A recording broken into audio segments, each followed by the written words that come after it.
Hello winners, good evening. I hope you all are doing well. This is Dr. Divya from Team MDS CONQUER. We are going to today discuss about different ulcers you might encounter in head and neck area.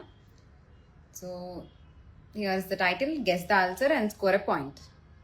Okay, so I'm going to display a clinical image and I'm going to give a history to it. Then you need to guess what kind of ulcer is that or what kind of condition it is. Clear?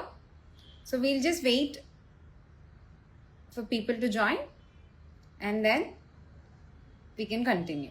So this kind of questions are very frequent in your exams. You can be asked a diagram based question or any history based question, clinical history based question also can be asked. So it is very important to know different kinds of ulcers. And also it is important to know the margins of different ulcers. That is a very frequently asked question.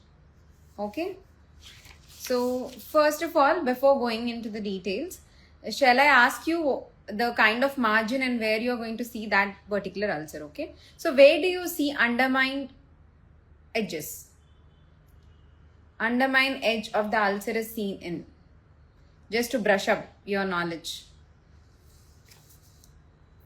Undermined edges are seen in which kind of ulcer? So please drop your answers in the comment box. Undermined edges, where you're going to see. A quick brush up to test your knowledge before going into the actual clinical based scenarios. So tell me, where do you see undermined edges?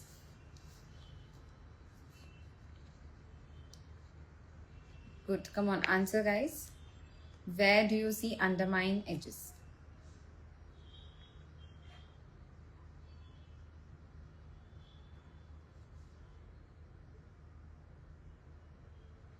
Undermined edges are seen in which kind of ulcer? Is the question. Yes, good. Bhavya?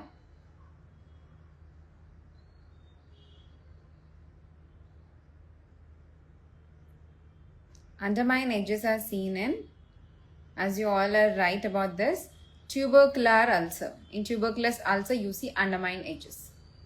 Perfect. Okay. Then, sloping edges are seen in. Sloping edges. Sloping edge is seen in which kind of ulcer? Before everybody join, let's brush up our previous knowledge. So sloping edges are seen in which kind of ulcer? Good, Pravalika. Right. Come on guys, answer. Sloping edges. Sloping edges are seen in which kind of ulcer? Good. So sloping edges are seen in healing ulcer. So undermined edges are seen in tubercular ulcer. So one more question before we start. Where do you see everted edges?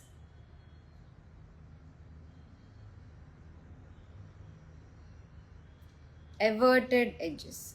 Where do you see?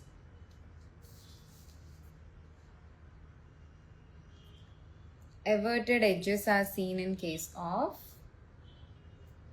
So we have just discussed undermined edges are seen in tuberculosis. Sloping edges are seen in healing ulcer. Where do you see the everted edges? I'm waiting for that.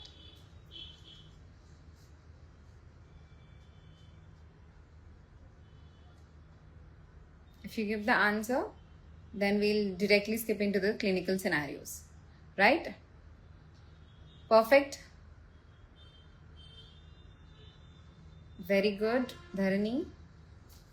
So, everted edges are seen in case of your squamous cell carcinoma.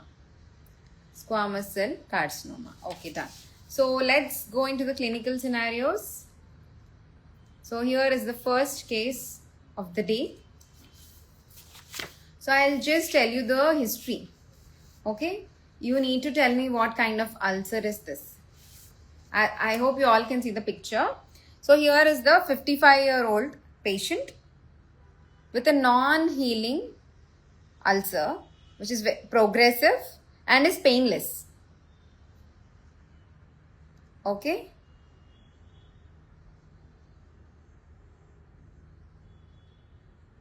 So it's a non-healing progressive ulcer which is painless. And it has everted edges. We have just discussed. And it has everted edges. So what kind of ulcer is this? And there is slight induration at the margins. Right? So tell me, it's a non-healing, progressive, painless ulcer with everted edges. So what kind of ulcer is this?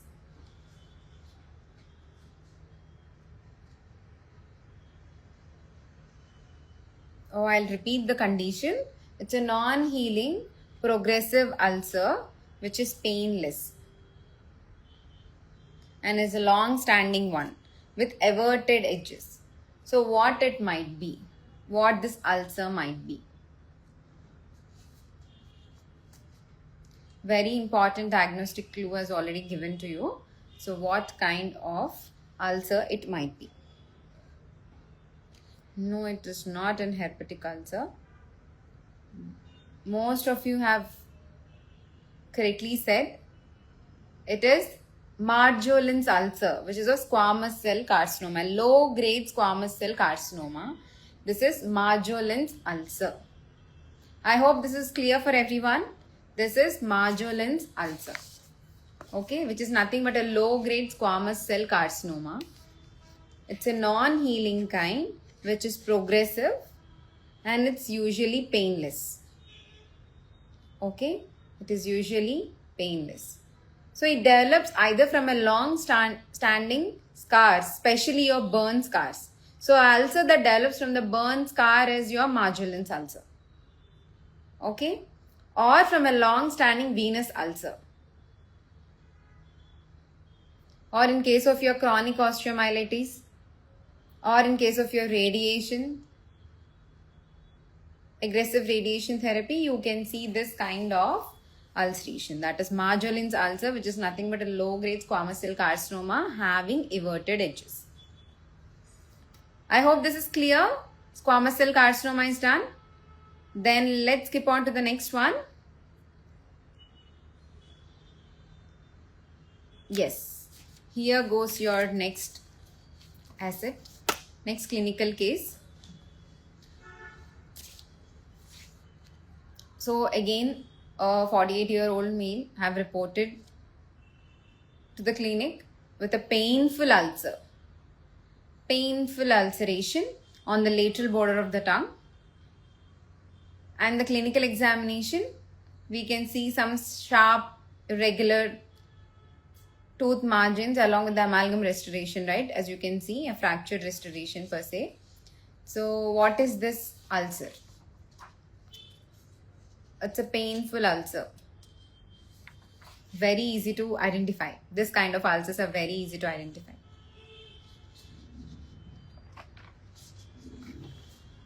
Good.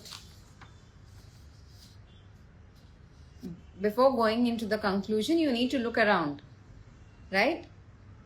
So it's a clear diagnostic clue that is given in the picture itself. So what it might be?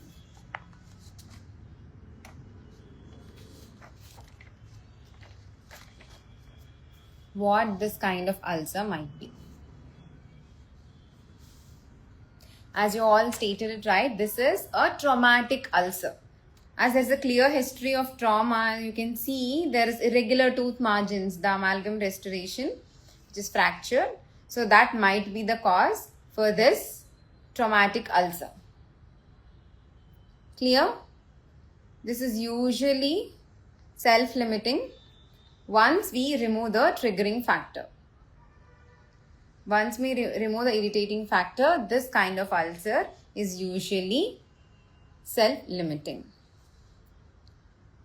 Okay. I hope this is clear. Traumatic ulcer, most commonly in the lateral borders of the tongue, we can see. Most commonly.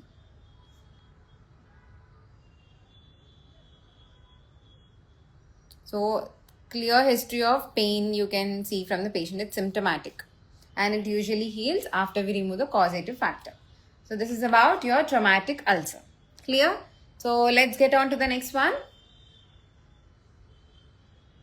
See, whenever a clinical picture is displayed, try to think from the basics. Okay, don't go for, some different diagnosis, some rare diagnostic conditions. Just think from the basic and then you can build your case upon it. Okay, so here a young adult came with a painful ulcer which usually recurs on itself and again reappears. Okay.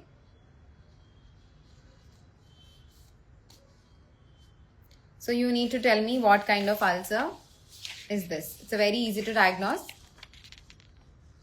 And he also gives a history of recent exams or stress about the exams that is going on. I gave you a very good diagnostic clue about this. So what kind of ulcer it might be. And if you can tell me what is the other names for this ulcer.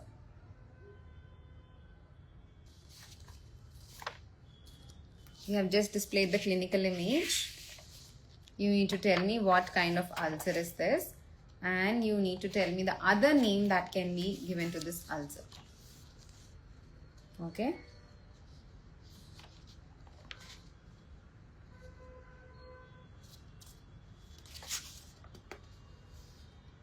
Good, going good everybody. Sushmita, I've just answered it right. So tell me.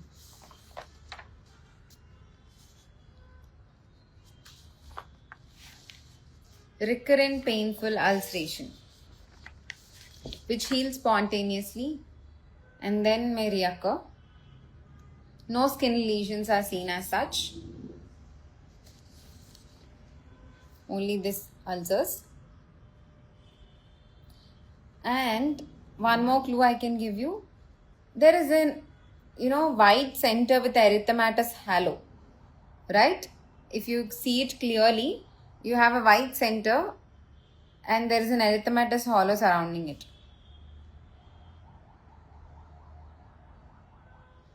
Yes. So this is nothing but your aphthous stomatitis or aphthous ulcer, also known as canker sore. Clear with this? It is aphthous ulcer or canker sore. Okay. Important is that these kind of ulcerations are not seen in the keratinized mucosa. They are only seen in non-keratinized mucosa. A very important point to be noted. This kind of ulcers are not seen in keratinized mucosa. Only in the non-keratinized mucosa, especially your labial mucosa, buccal mucosa or on the tongue, you can see this kind of ulcerations. Clear? I hope this is clear. Aphthous ulcer or canker sore. Usually yellowish white center surrounded by an erythematous hollow is the classical clinical feature of this kind of ulcers. So what are the three forms of aphthous ulcer or aphthous stomatitis? What are the three different types? Can anybody tell me? Three different types of aphthous ulceration.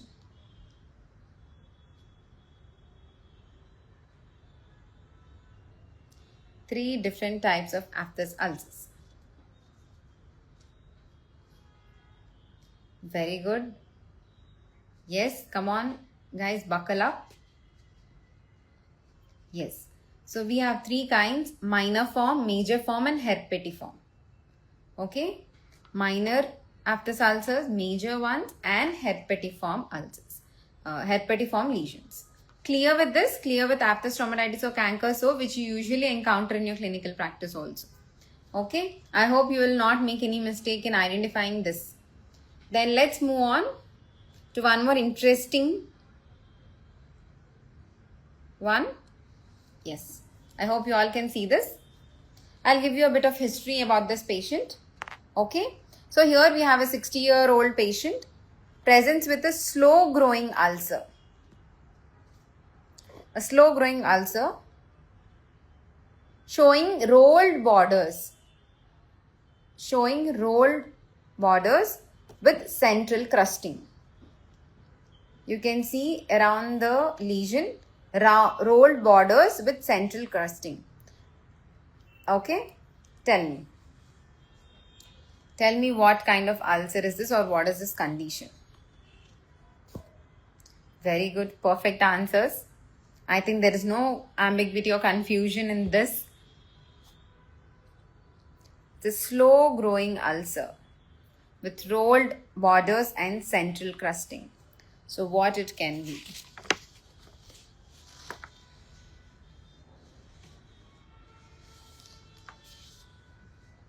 Very good. This is rodent ulcer. This is basal cell carcinoma. Okay, it's a rodent ulcer. The classic feature is the rolled margins or rolled edges.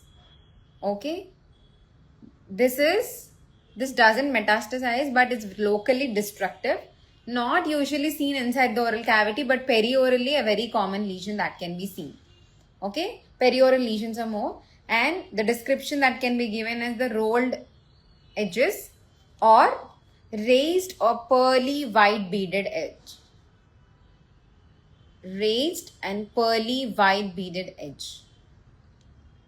Purely white beaded edge is the other description that can be given for basal cell carcinoma, that is your rodent ulcer. Okay, clear with this? Very slow growing tumors, periorally occurring with this rolled or raised pearly white beaded edges, and also you can see sometimes the central crusting. Clear with this? Then shall we move on? Yeah, here comes another interesting ulcer, which you might be able to, you might have the difficulty in identifying just by seeing. That's why I'll give you a case-based scenario again. So here we have a 35-year-old male patient with a painful ulcer on the tongue, on the tip of the tongue, with irregular undermined edges. Okay, so history, on taking a history, he reveals chronic cough, weight loss and night sweats along with loss of appetite. Okay, there are several systemic symptoms also that are present for this case. So chronic cough, weight loss, night sweats and loss of appetite can also be seen. So it's a painful ulcer, and I've already told you irregular undermined edges you can see. So what this kind of ulcer can be? Good. I hope it is very easy with the history given to identify what kind of ulcer is this. Perfect answers. So irregular undermined edges with the systemic symptoms of such grade, it's nothing but a tuberculous ulcer. Clear? It's a tuberculous ulcer. Usually it is secondary TB. Okay, oral lesions are not the primary foci. These are the secondary lesions, secondary to the primary tuberculosis, and the most common regions are your anterior 2/3 of the tongue.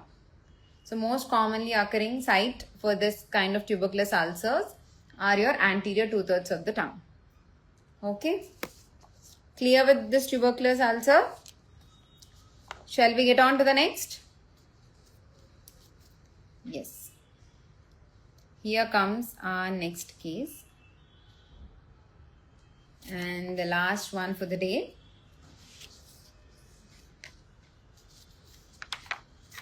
So can you identify it right away, or shall I give you some clues? So yeah, a patient presents with a single painless ulcer on the lip with firm induration and no tenderness. I told you it's a painless. So regional lymph nodes are enlarged but non-tender. Okay, I'll repeat it. Single painless ulcer with firm induration. Regional lymph nodes are enlarged but not tender.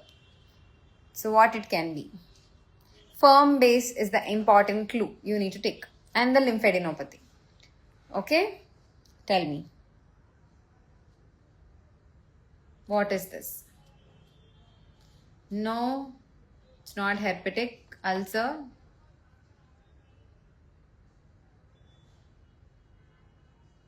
Herpetic ulcer will have the prodromal symptoms. No such prodromal symptoms we can identify in this patient. History. So what it can be?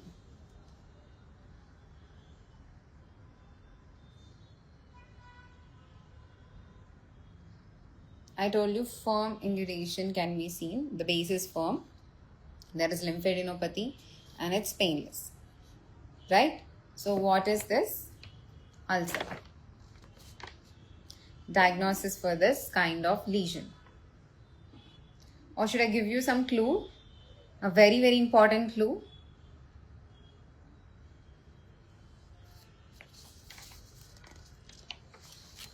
So for this patient, when we have did investigations, the VDRL test is positive. The VDRL test is positive. Yes. Now it's very easy to tell me. Good. This is canker. Your primary syphilitic stage. Canker.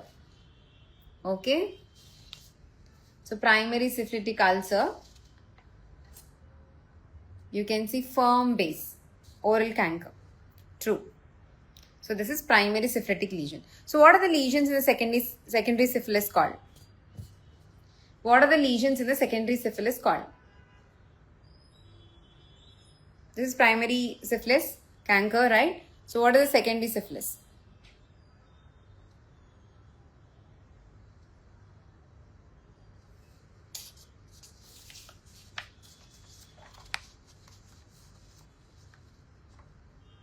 Secondary syphilis.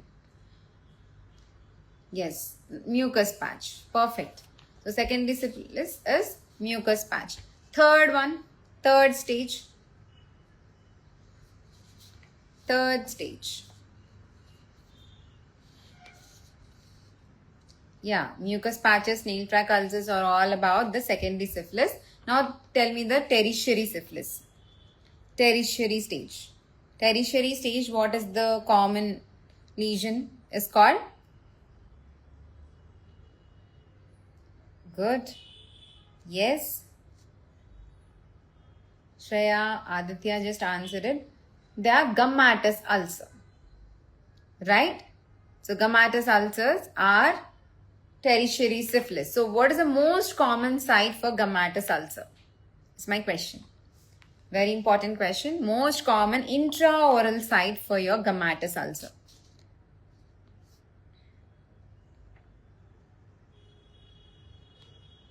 Yes, gummatous ulcer, the most common intraoral site.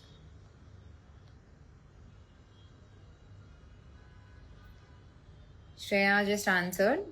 So the most common intraoral site for gummatous ulcer is palate. So much so that sometimes these are such progressive, they can perforate the palate also. So palatal perforation can also be seen in your progressive gummatous ulcer. Okay. And there is a very important feature for gummatous ulcer. Can you tell me the margins or the edge? How the edges look like in your gummatous ulcer? Characteristic edge seen in case of your gummatous ulcer.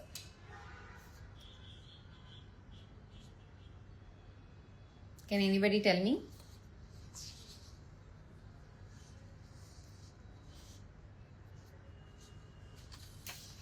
Very good.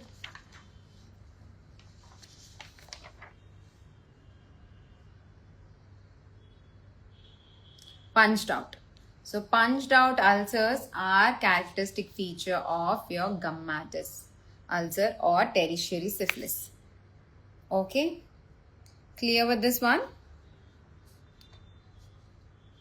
So we'll again revise. So right now what you are seeing in the primary syphilis or canker, tertiary syphilis, you will see gummatous ulcerations which have punched out borders. Okay. Then this is your recurrent aphthous stomatitis, a whitish center with erythematous hollow. seen only on the non-keratinized mucosa, not seen in the keratinized mucosa. Okay.